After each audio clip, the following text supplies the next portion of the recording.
Good afternoon, everyone. A few things at the top, and then I'd be happy to take your questions. Secretary Austin returns home today from his historic 13th trip to the Indo-Pacific.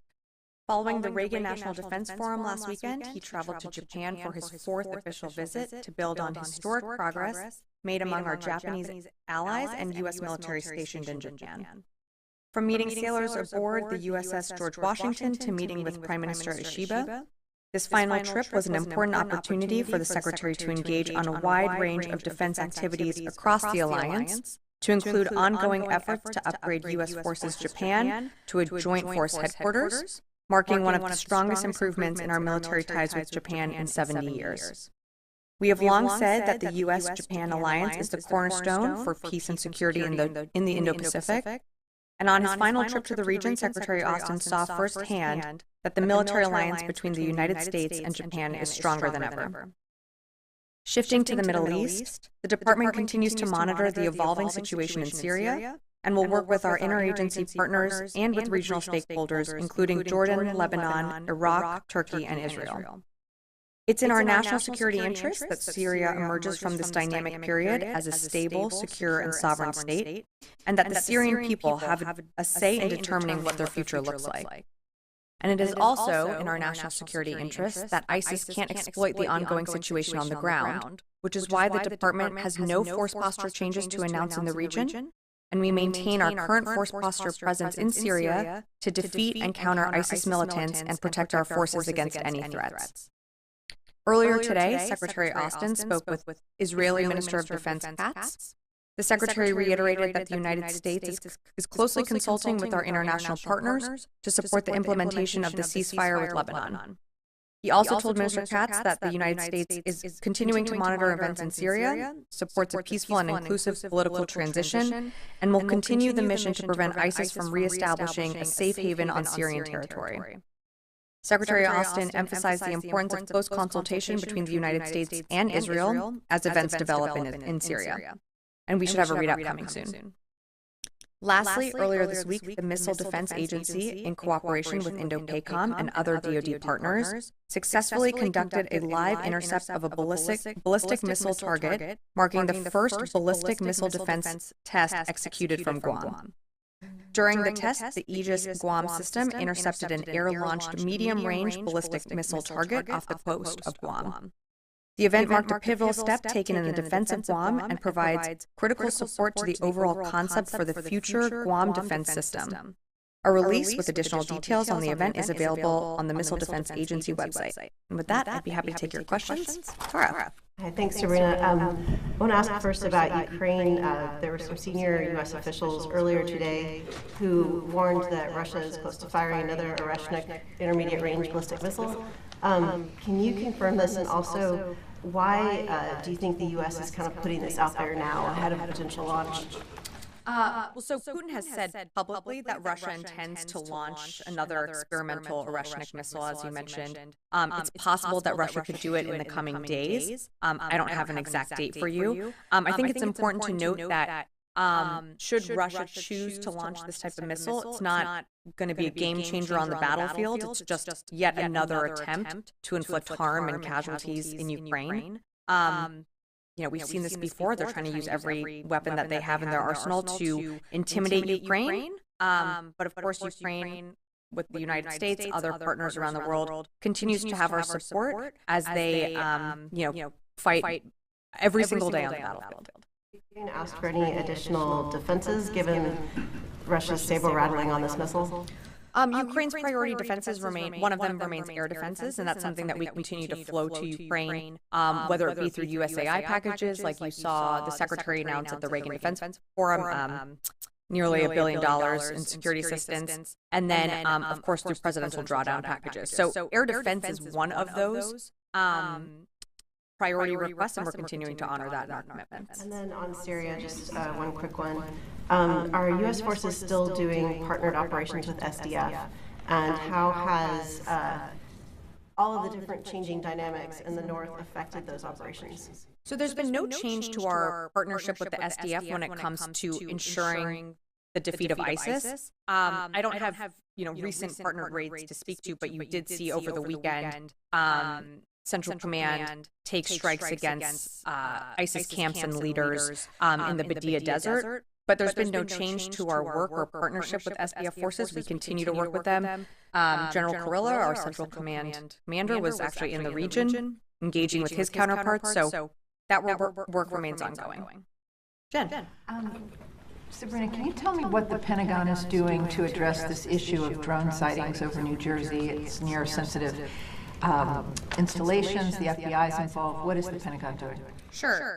So at this time, so aware of those drone sightings that have been reported, at this time we have no evidence that these activities are coming from a foreign entity or the work of an adversary. We're going to continue to monitor what is happening, but at no point were our installations threatened when this activity was occurring. Can you rule out that these are American drones? US military drones? These are not U.S. military drones. Again, this is being investigated by local law enforcement. What our initial assessment here is that these are not drones or activities coming from a foreign entity or adversary.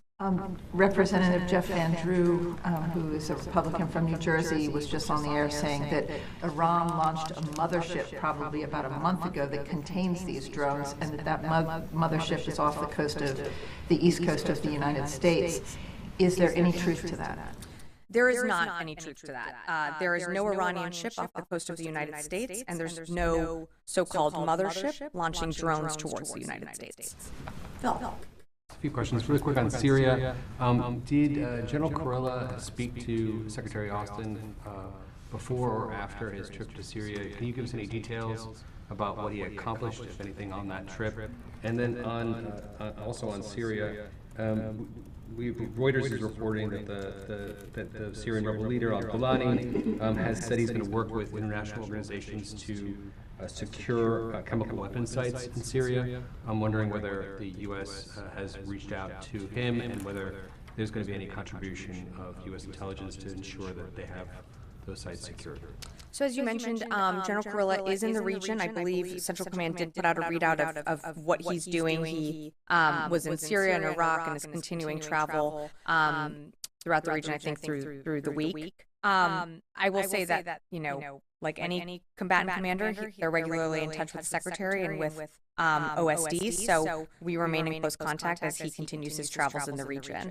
In terms of your question on chemical weapons, it's something that we are certainly focused and concerned about, and the potential use of chemical agents falling into the wrong hands in Syria. That work is really being done through other partners. We here at the department are trying to make sure that those do not fall into the hands of bad actors, but the work on the ground is being done through other partners, not through the United States. Just to follow up then, so has the Secretary spoken with General Kurilla since the fall of Damascus? And does this rebel leader's assurances on chemical weapons give you any comfort, or are you having this group say they're going to secure them? Is it a problem for the United States given its position on this group? Yeah, of course, the Secretary has been in regular touch with General Kurilla post-fall of the Assad regime. In terms of what this leader is saying on the ground about chemical weapons, I mean, these are good things. We welcome this type of rhetoric, but actions have to meet words as well. So we're going to continue to work with the groups that we have relationships with. Again, our focus is that these chemical weapons do not fall into the wrong hands. Yes, yeah. Thank you very much, Sabrina. Can you confirm that the SDF shot down a US MQ-9 Reaper on Monday? I do know that an MQ-9 did go down in the region, but I believe it's being investigated, so I can't confirm the cause of why it went down. Who could it be? Again, we're looking into that. When we have more information, we'd be happy to provide that. Separately, or more likely on the same subject, but do you know, to your knowledge, that did the United States provide SDF with anti-aircraft capabilities? I'm not going to speak specifically to all the capabilities that we provide the SDF. We work with them when it comes to the defeat ISIS mission. That's something that's ongoing, and as I mentioned to Tara, it's our mission of why we are in Syria. But I'm just not going to get into more specifics on that. Just one last question, if possible. So you've been through different channels, not just the Pentagon, but also different institutions. You've been asking Ankara to halt any new opening any new fronts and halting any new offensive against the SDF. Do you feel that those calls have been successful so far? And Secretary Blinken is also headed to Ankara. I know that's not your institution, but how hopeful are you that those talks are going to be fruitful or be successful in stopping any kind of new offensives against SDF? Look, we have a great relationship with our Turkish counterpart, or counterparts, I should say, throughout the administration. As you mentioned, we have the Secretary of State going to the region, I think this week, or if not today. Secretary Austin engaged his Turkish counterpart earlier this week. So the conversations are ongoing, understanding that the dynamics on the ground in Syria are dynamic. And Turkey certainly faces threats from within Syria, and they have the right to also protect themselves. But that's why we're continuing to have these conversations, not just with Turkey, but with other stakeholders in the region when it comes to Syria. Thanks, Sabrina. So going off of that, I mean, the fighting between the Kurds and the Turkish-backed groups obviously has raised some concerns about the security of the ISIS facilities and camps, the facilities holding ISIS members and their families in northern Syria. So how confident are you all that those facilities are secure? Have any of them been overrun at this point? Well, the facilities that you're referring to are, I mean, they're pretty far apart from where these rebel groups are asserting their power, like in Damascus and the northwestern side. We're in the northeastern part of Syria where those camps are. So the prisons remain secure and under SDF control. I'm not tracking anything that's been overrun. All of the prisons remain under SDF control. Yeah. As far as I'm aware, are you about to tell me that I'm incorrect here? No, I mean when it comes to the Defeat ISIS mission, that is enduring. That's something that we're continuing to work with SDF. Those prisons remain in control. Constantine. Thanks, Sabrina. So going back to the drone that was shot down. So on Monday, you said that you guys aren't working on a formal deconfliction channel with HTS, the folks running the show in Damascus. Does this incident put more urgency behind having some sort of formal communication channel? Well, we're working through groups and partners that do have relationships with HTS. So we have ways of communicating messages. Again, of course, we want to work towards any deconfliction, especially our number one priority, and I think the Secretary spoke to this earlier today, is U.S. forces in the region, and then to ensure that enduring defeat of ISIS, which is the mission set of why U.S. forces are in Syria. But again, we have ways of communicating with HTS through different back channels, just not going to go beyond that. Pivoting slightly then, I mean, would it be fair to say that this incident underscores sort of the chaotic nature of the situation in Syria and that U.S. assets and troops are in greater danger now than they were before the fall of Damascus? No, I wouldn't say that. I think it's an ever-changing, ongoing, dynamic situation that's happening in Syria. I mean, you just had a regime change and completely toppled. Of course, that presents, I mean, as we've said, great opportunity and also great risk. But when it comes to U.S. force posture in the region, there's been no change to our force posture. Our forces, General Kurilla was just in the region. We're going to do everything that we need to protect our forces there and to ensure that a terrorist group like ISIS doesn't take advantage of this moment and seek to move back into that, to the Damascus area and remain in a place where they are significantly degraded and diminished. And that remains our focus. Just to be clear, the downing of the drone is not an indication that U.S. forces are under greater danger than they. I would not look into it like that. Janie. Sabrina, excuse me, a couple of occasions on South Korea, United States, and North Korea. Is the Defense Secretary Austin canceling his visit to South Korea due to chaos of the lack of counterpart?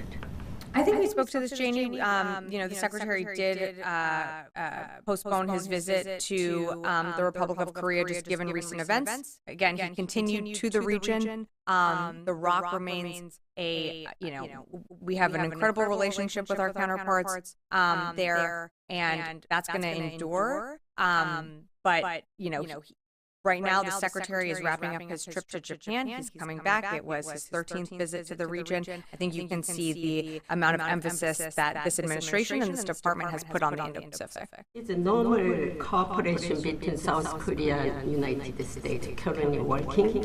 Or Yeah, cooperation, conversations continue on. North Korea, there is possibility that North Korea may misjudge due to the current chaotic situation in South Korea. What kind of preparation does the United States ally have for such eventuality? Well, I think, and you've certainly seen, there's an ongoing democratic political process that's playing out in the Republic of Korea. Certainly wouldn't want any actor to take advantage of that.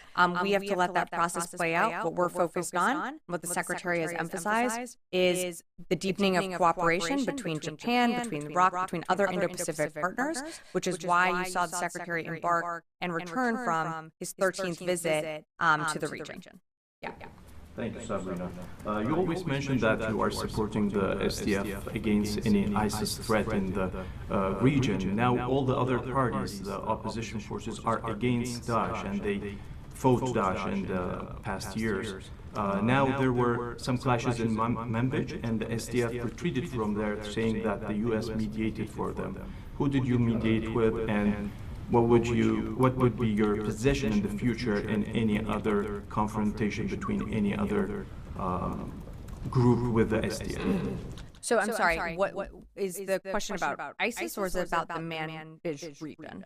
The Manbij region, since the SDF and the forces there were not fighting Daesh or ISIS, they were fighting actually infighting between these two groups on Manbij. So they retreated with saying that the U.S. mediated in their behalf. So what would be your position in the future in similar situations when SDF comes and fronts some other Syrian groups?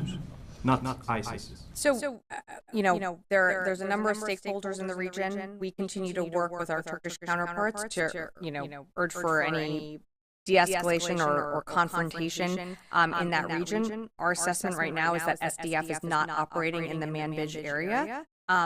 We're focused on the mission, which is why we are in Syria, to continue that enduring defeat of ISIS. That's what we partner with SDF on. Appreciate the question, but I'm just not going to get into more details about that area. Another thing, like in the same area that's controlled by the SDF right now, there is a specific territory which is, according to dual agreements between the Syrian and Turkish government, is a Turkish ground action, Süleymanşah, in Karakozak area, the right eastern shore of the Euphrates. So, is there any talks about this? Because Turkey took the remains of the historic commander from this area due to ISIS threat to the historic side. So now, is there a way to go back to normal, and do you follow anything about this? Trying to follow the thread of the question here, again, we're going to continue to engage with Turkey. We have our Secretary of State traveling to the region. General Kurilla is in the region. These are ongoing conversations, and of course, we understand the threats that Turkey faces and our partners in the region. I'm just not going to shed more light than what I've said already. Tom. Thanks, Sabrina. The readout that you did at the top between Secretary Austin and Minister Katz, you talked about the ceasefire implementation with Lebanon. I don't think you said anything about possibility of new ceasefire talks in Gaza. I'm sorry? New ceasefire talks with Gaza. I'm sorry, I was just giving a very top-line summary. That's why I said a more fulsome readout is coming. The Katz said that there was a discussion of there's a chance at the moment for a new deal that hopefully leads to the release of hostages. So, the Secretary and Minister Katz did discuss the ongoing situation in Gaza. I mean, the Secretary always impresses upon his counterpart the need for a ceasefire. One of the things that this administration continues to push for is the release of hostages. We still have Americans that are held hostage. Again, we should have a more fulsome readout coming. But one of the other things that the Secretary also emphasized is the need to get more humanitarian aid into Gaza. Thanks. And then on the situation in Syria, are there any DoD personnel in any capacity currently in Damascus or any other places where there are prisons, involved in any sort of search for Austin Tice or anyone else like that? So there are no DoD personnel. There are only DoD personnel in the areas that we operate, which are part of the continued de-ISIS mission. In terms of Austin Tice, I don't have a U.S. role or military assistance to speak to today. Of course, the ongoing developments in Syria could present an opportunity for us to get more information. What we want to see is him returned home, reunited with his family. But I don't have anything to speak to in terms of a U.S. military role when it comes to Austin Tice. As the situation evolves, then there could be a role for U.S. or DoD personnel to go in and assist with those. Yeah, today I just don't have any role to speak to, though. Yes.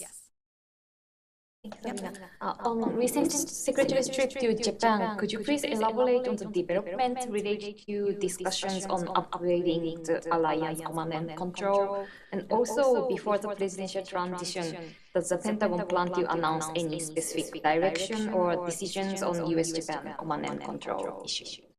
I can't speak to future announcements, even though we still have a few weeks to go before the transition takes place. I'm not aware of any more announcements coming, but I'm not going to rule it out either. In terms of the relationship with Japan and the upgrading of those headquarters, I think you've heard us speak to that and what we're going to do. But that is a phased approach. It's going to take some time to continue to upgrade that Joint Force headquarters. Jeff. Very much. Two questions. One, with the airstrikes that CENTCOM and the U.S. carried out against ISIS in central Syria on Sunday, is there any updated assessment of who you hit, what you hit, how badly damaged ISIS is as a result? And then some Syrian Kurdish officials have said that since Golani, HTS, and the other rebels began their campaign and ultimately ousted the Assad regime, that they have seen an uptick in ISIS activity and in ISIS attacks and plotting. What is the Pentagon seeing from ISIS right now as you fear that it will try to take advantage of this situation? Well, that is what we've been saying, is that we are concerned that ISIS would use the dynamics and the ongoing situation on the ground in Syria to try and take advantage of that, which is why we did what we did on Sunday. We at approximately 5 locations, we hit 75 targets with a number of different airframes and platforms to take out capabilities that ISIS would use, or we thought they could use, to try and take advantage of the situation that's unfolding on the ground. In terms of ISIS plots and planning, ISIS still remains a threat. I don't have anything to speak to in terms of an uptick of attacks, but you saw us take pretty significant action over the weekend, and we've been doing that, pre the fall of the Assad regime, and we're going to continue to do that as Syria goes through this transition political process. And that those airstrikes have in fact deterred ISIS, at least since Sunday, of carrying out more attacks.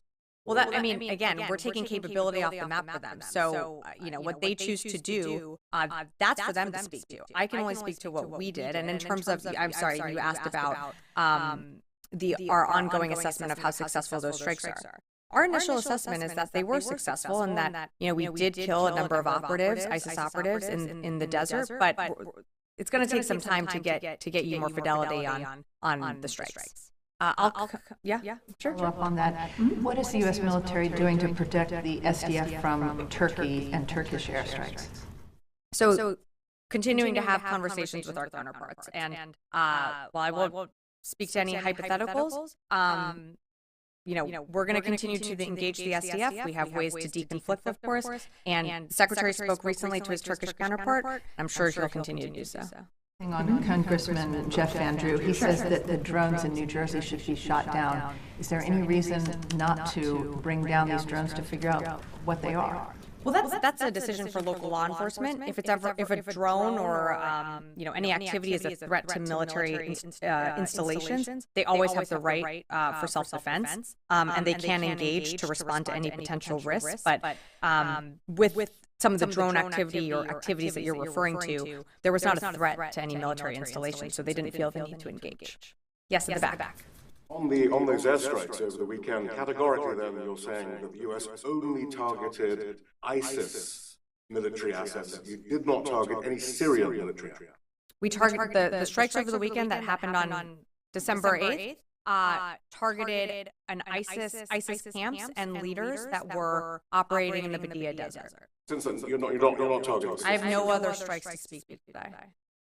And giving to Israel as it targets Syrian military assets and invades Syria.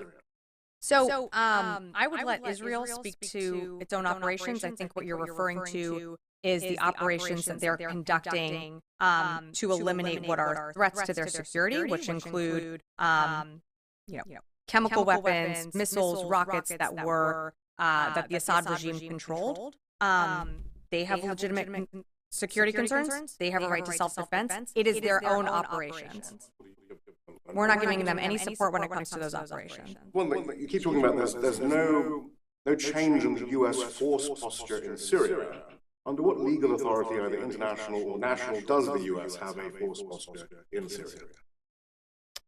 I'm sorry, what is the question? Under what legal authority, either national or international, does the US have a troop presence, a force posture? We've had a troop presence and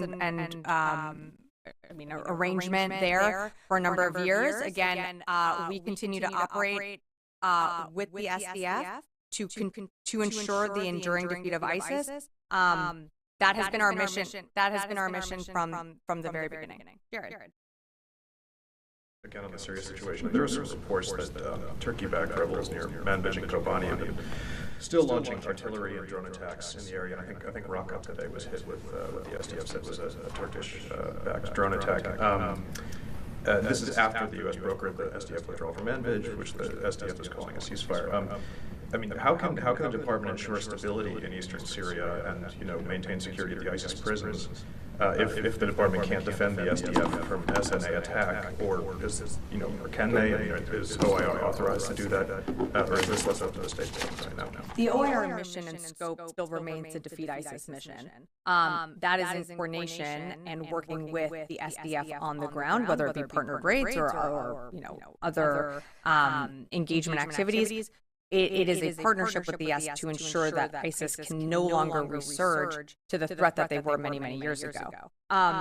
Again, I think I've answered this, but we're going to continue to engage with our Turkish counterparts. We're going to continue to work so that there is deconfliction. At the end of the day, though, the SDF can speak to their own operations on where they're operating. We can only speak to our partnership with them when it comes to the de-ISIS mission. And if I could just follow up, I'm wondering if you can confirm something reported earlier that a senior U.S. official told the SDF that the U.S. military cannot protect them if they do not withdraw from Manbij and relocate east of the Euphrates, that the U.S. cannot protect them in that area if they don't do that. Is that true? Yeah, I can't confirm that. I'm not going to speak to an anonymous official's quote. All right, and then I'll come. Thanks. I just wanted to circle back to the Oreshnik missile. Sure. When U.S. officials discussed the potential launching earlier today, and you just discussed it depending out at the podium, is that based on an intelligence assessment, or what's prompting kind of this early warning? Yeah, this was based on an intelligence assessment that it's possible that Russia could use this Oreshnik missile in the coming days. And so, they have used this type of capability before. I know you reported on it then. Again, I think the point of us getting out this information is to also ensure that this is not going to be a silver bullet change to the battlefield. The war is going to continue, and our support for Ukraine is going to continue. Does that intelligence include any assessment of what targets it might strike? I'm just not going to be able to give you more details on that. Yes. So commercial satellite photos came out yesterday showing that the Russian Navy vacated their base in Tice, in addition to their military air base further south. Is there any concern from the building or from y'all that the Russian Navy and the Russian military writ large are going to develop some type of basing rights for those locations? Everything looked pretty intact when they left. Is there a concern that there's going to be a relationship with the Russian Ministry of Defense and the new regime in Syria going forward from the Pentagon? Well, we don't know what the new path forward in Syria looks like. In terms of Russian assets, I mean, they just had one of their key political allies ousted. So their presence, their political prowess within the Middle East region is significantly reduced now that Assad is gone. We're seeing Russia consolidate assets, and to your point, some naval vessels leaving that area. Again, it remains to be seen what the path forward is in Syria. that is up for the Syrian people to decide. So I can't speak for what future relationships could look like, only to say that, with the fall of Assad, and Russia being continue to be pulled into this, continuing their fight in Ukraine, I mean, they are clearly at a loss, and they are clearly expending more material, more capability, more people on the battlefield, and losing their, stronghold, which you just saw happen with the Assad regime falling. I mean, but those facilities weren't sabotaged. Those airfields can be used. Those ports can be used. I mean, if it was a full exit, you would expect that you'd want to deny follow-on forces to be able to use those. Well, you'd have to ask the Russians why they're doing what they're doing. I mean, what we're seeing is a consolidation of assets, including, some Russian forces leaving Syria. What they're doing with their facilities and bases, that's for them to speak to. Yeah. Thank you, Madam. Two quick questions. One, this is a Human Rights Week in Washington or around the globe. When U.S. military withdrew from Afghanistan, some agreements were made, promises were made by the Taliban to the U.S. and to the U.S. military, but they are not standing up because especially against women. What role do you think U.S. military is still playing there in Afghanistan to protect those behind, especially women? I think it's pretty clear we don't have a military role in Afghanistan anymore. And second, if there is any role, U.S. military role in Bangladesh? I mean, other than, basic mill-to-mill ties. I mean, is there something more specific that you're asking about? No, because there are atrocities going on against minorities in Bangladesh, and its situation is very bad over there right now this time. Yeah, that would be, I mean, that's more diplomatic conversations and engagements than mill-to-mill panels. I do have one question on the phone, and then I'm happy to come back in the room right here. Howard Allman, Warzone. Thanks, appreciate it. I want to go back to the comments by Congressman Van Drew. Has the Pentagon spoken to him, or has any plans to speak to him? And is there any sense in the Pentagon that there's a frenzy, a hysteria here that's overblown in terms of some of these sightings? And is the Pentagon assessed any of them to be confirmed to be drones as opposed to aircraft or something else? Howard, for the question. I mean, local law enforcement, FBI is conducting an investigation and looking into this. I mean, there's initial assessments are that these are drones and potentially, could be small airplanes. It could be a number of things that people are seeing and reporting.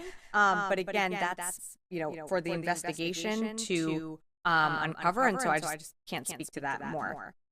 In terms of a frenzy, I think it's completely right that people report these sightings and that there is an investigation into what they are seeing. But I think what's also important to remember is that at no time were our military installations or our people ever under any threat. And if they were, of course, the base commanders have the ability to engage these drones if they do pose a threat.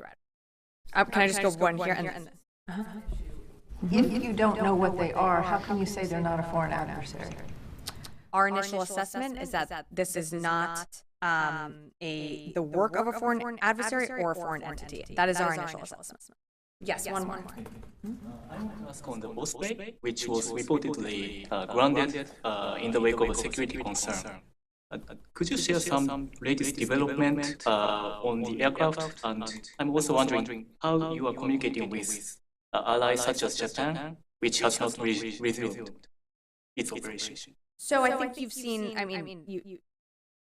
each service makes their own decisions on when it comes to the Osprey. We remain, as a department, committed to ensuring the safety of our aircraft and our platforms. And we continue to underscore that value at every single level. I think the Navy, the Air Force, and Marine Corps all make different decisions about the Osprey, and some, have implemented an operational pause. For more information on that, I'd refer you to each service. Okay. All right. Thanks, everyone.